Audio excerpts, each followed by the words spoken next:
তুমি বলতো রাহুল, পাপ বাপ কেউ ছাড়ে না। তোমার সাথে আজ এটাই হলো। তোমার এই নোংরা চেহারাটা আজ বাড়ির প্রত্যেকের সামনে চলে এলো। এবার কি করবে?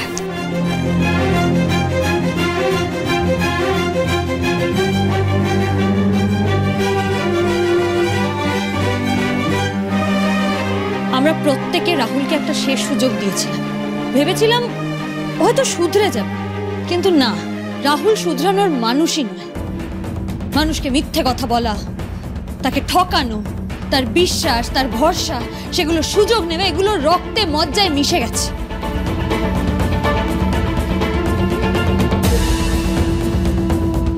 শেষবারের মতন সুযোগ চেয়ে, ক্ষমা চেয়ে ও কিন্তু পাল্টায়নি।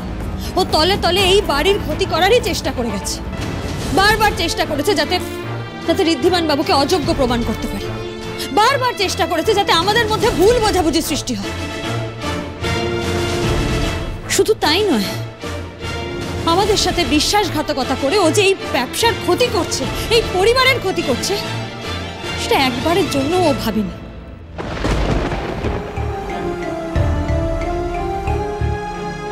কেন মনে হবে খড়ি? কারণ রাহুল দা তো কোনোদিন আমাদের আপন ভাবেই নি। ভাবলে একটা মানুষ বারবার একই ভুল কোনোদিনও করতে পারতো না। অয়নার কথা তো ছেড়েই দাও, পরের বাড়ির মেয়ে, স্বার্থের জন্য আমাদের ক্ষতি চাইতেই পারে। কিন্তু রাহুল দা তো এই বাড়ির অংশ, এই পরিবারের সদস্য। তারপরেও সেই তত্ত্বদের সঙ্গে মিশে আমাদের ক্ষতি চায় না। এখান থেকে তো স্পষ্ট প্রমাণিত হচ্ছে যে আমাদের কেউ ভালোবাসে না রে দা, ঘেন্না করে আমাদের। ভুল মানুষের একবার হয়, দুবার হয়, তিনবার হয়, তো বারবার যে মানুষ রিপিটেডলি একই ভুল করে, সেটা তার অভ্যেসে গিয়ে দাঁড়ায়। রাহুলে আমাদের ক্ষতি করাটা ওর অভ্যেসে গিয়ে দাঁড়িয়েছে। বড়বৌদি, আমার মাথাটা কেমন গুলিয়ে যাচ্ছে। ও কালকে তো আমাদের সামনে কত হুম্বিতম্বি করলো। ঋদ্ধি, তোদের প্রমাণটা পাওয়ার পর ও এমন ভান করলো যে দত্তদের সাথে হাত মিলিয়ে তোরা কত বড় একটা ঘৃণ্য অপরাধ করেছিস। আর আজকে তো দেখছি ও নিজেই অপরাধী। হম্বিতম্বি তোকে করতেই হতো, না হলে যে সবার সামনে সত্যিটা বেরিয়ে আসতো। আমায় তো কথাই বলতে দেয়নি, তার কারণ ও জানতো ও ধরা পড়ে যাবে। আর ও আমার নেক্সট মুভটা বুঝে গেছিল, তাই জন্য সব ভুলভাল সব প্রমাণও তৈরি করেছিল। আমারই বোকামো যে ওর এই নোংরা খেলাটা, ওর খেলা ঘুরিয়ে দেওয়াটা আমি বুঝতে পারিনি। আমি তো জানতাম যে বোস বাবু মিথ্যে কথা বলছে। বাবা, এবার প্রমাণিত হলো তো যে এই পুরো জিনিসটা রাহুলই ঘটিয়েছে। আগের দিন যখন ঋদ্ধিমান বাবু রাহুলের মুখোশ খুলে দেওয়ার চেষ্টা করেছিল, তখন ও উল্টে আমাদেরকে দোষী সাব্যস্ত করেছিল। কারণ আমরা যদি এই বাড়িতে থাকি তাহলে তো ওর কার্যসিদ্ধিটা হবে না, তাই না? কিন্তু আসলে যে দত্তবাবু আর অয়না ওকেও ডাবল ক্রস করছিল, সেটাইও বুঝতে পারেনি বেচারা। বিশ্বাস করো, আমার এই প্ল্যানিং এ সত্যি কোনো হাত ছিল না, সত্যি কোনো হাত ছিল না। আমি তো আমার ড্যাডির কথা মতো এই কাজগুলো করেছি। ঠিক যেরকম এই রাহুল আর কিয়ারা আমার ড্যাডির ইনস্ট্রাকশন ফলো করছিল, আমিও সেটাই করেছি, বিশ্বাস করুন।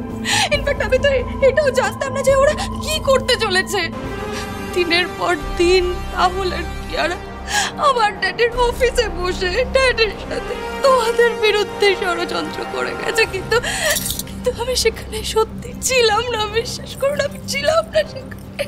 শোনো, এসব কথা বলে না ন্যাকাশে যে কোনো লাভ নেই। তুমি আর তোমার ড্যাডি কেমন, কতটা ওপর চালাক, সেটা কিন্তু আমরা টের পেয়ে গেছি। যাই বলো, তুমি যতই চেষ্টা করো যে অপরাধকে তুমি চাপা দিয়ে দেবে, সেটা হবে না। এবার তোমরা সবাই শাস্তি পাবে। তোমাদের সবাইকে তোমাদের পাপের মূল্য দিতে হবে। আর যাই বলো, তোমাকে আর রাহুলকে না আমরা জীবনে কখনো ক্ষমা করতে পারবো না।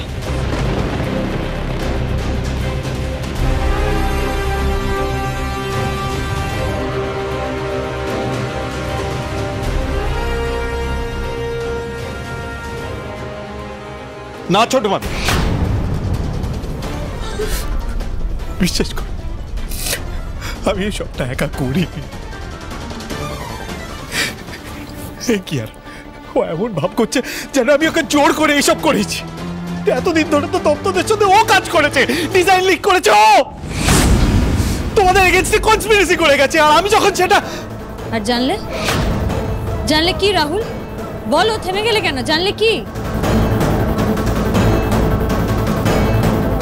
আমাকে বাড়ি থেকে বের করে দিতে পারলে তো তোমার মুশকিল আসান হয়ে যায়, তাই না? অর্ধেক কাজই হয়ে যায়।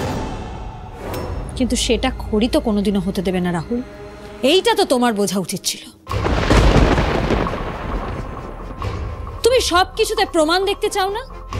বেশ, আজ শুধু অয়নার নয়, তোমার বিরুদ্ধেও সমস্ত প্রমাণ এই বাড়ির প্রত্যেকটা লোক দেখবে। রাহুল যে আমার আর খড়ির বিরুদ্ধে যে অভিযোগগুলো করছিল সেগুলো যে মিথ্যে, সেটা আমি প্রমাণ করে দেব। বোসবাবুর সাথে আমি নই, আমরা নই, রাহুল যোগাযোগ রেখেছিল। আর সেটার প্রমাণ রাহুলের ফোন দেখলেই পাওয়া যাবে।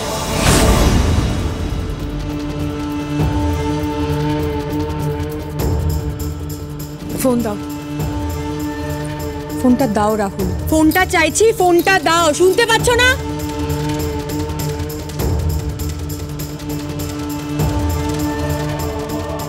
এই দেখ, এই ফোনের কল লিস্ট চেক করলেই বুঝতে পারবে তোমরা সব সত্যিটা। দাঁড়াও আমি দেখছি। কি কল লিস্ট তো ফাঁকা, কোনো ডেটা নেই তো।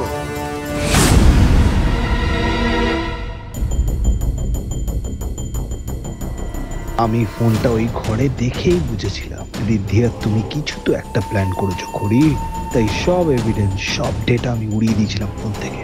এবার আমিও দেখি কি করে আমার বিরুদ্ধে তুমি প্রমাণ দাও খড়ি। রাহুল আমার সাথে যা করেছে আমি তখনই বুঝেছি যে ও আমার সাথে পাল্টি খেতেই পারে। আমি জানতাম যে ওর ফোনে কিছুই থাকবে না, সবই ওর ডিলিট করে দেবে।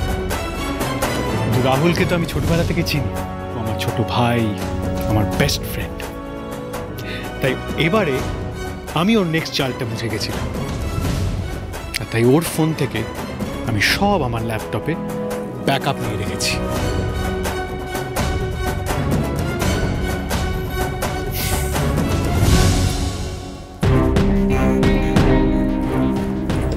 এই যে কাকু,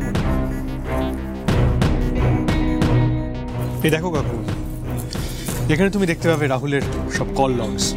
আর সেখান থেকে বুঝতে পারবে যে বেশ কিছু মাস ধরে আমরা নয়, ও বোসবাবুর সাথে যোগাযোগ রেখেছিল।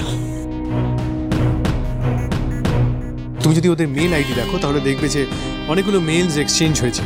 আমাদের কনফিডেন্সিয়াল ইনফরমেশনস এই মেল থেকে গেছে। দেখি দেখি দেখি দেখি দেখো। তাই তো, ছি রাখো, shame on you। সেদিন একটা ছবি দেখানো হয়েছিল যেখানে দেখা যাচ্ছে যে আমি বোসবাবুকে টাকা দিচ্ছি, সেটা পুরো ভিডিওটাও এখানে রয়েছে।